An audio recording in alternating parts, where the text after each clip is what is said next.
এই খেলার ভিডিওটা তোমাদের সাথে শেয়ার করাই হয়নি, তার কারণ সময় পাচ্ছিলাম না। টান টান উত্তেজনার মধ্যে শুরু হয়ে গেল প্রথম সেমিফাইনাল ম্যাচ, যেখানে অংশগ্রহণ করেছিল পালপাড়া শক্তিসংঘ বনাম চাপড়া A to Z।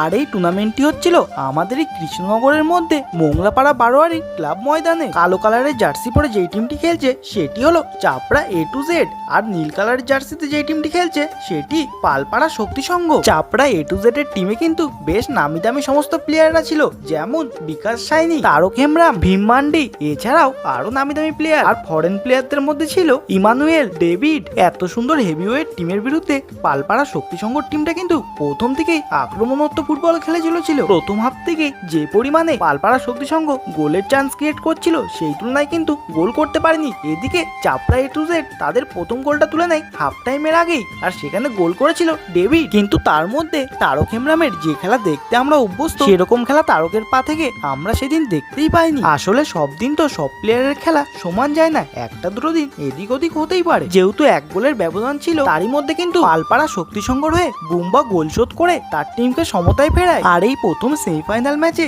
যেরকম টান টান উত্তেজনায় খেলা হচ্ছিল, প্রতিটা দর্শকই কিন্তু খেলা দেখে খুবই মজা পাচ্ছিল। কোনো টিমই কিন্তু কাউকে এক ইঞ্চি জায়গা ছেড়ে কথা বলছিল না, প্রতিনিয়ত দুদিকে অ্যাটাক হয়েই চলেছিল। এরকম টান টান উত্তেজনার মধ্যে প্রথম হাফ শেষ হয় 1-1 স্কোর লাইনে। তারপরে হাফ টাইমে কিছুক্ষণ বিরতির পর খেলাটি শুরু হয় পুরো ভিন্ন রূপে, যেখানে ইমানুয়েল পরপর দুটো গোল করে আর তারক হেমব্রাম একটা গোল করে তাদের টিমকে 4-1 গোলে পৌঁছে দেয় ফাইনালের দরজায়। আর এরকম আরো ভিডিও দেখার জন্য তোমরা চ্যানেলটি ফলো ও সাবস্ক্রাইব করে রাখো।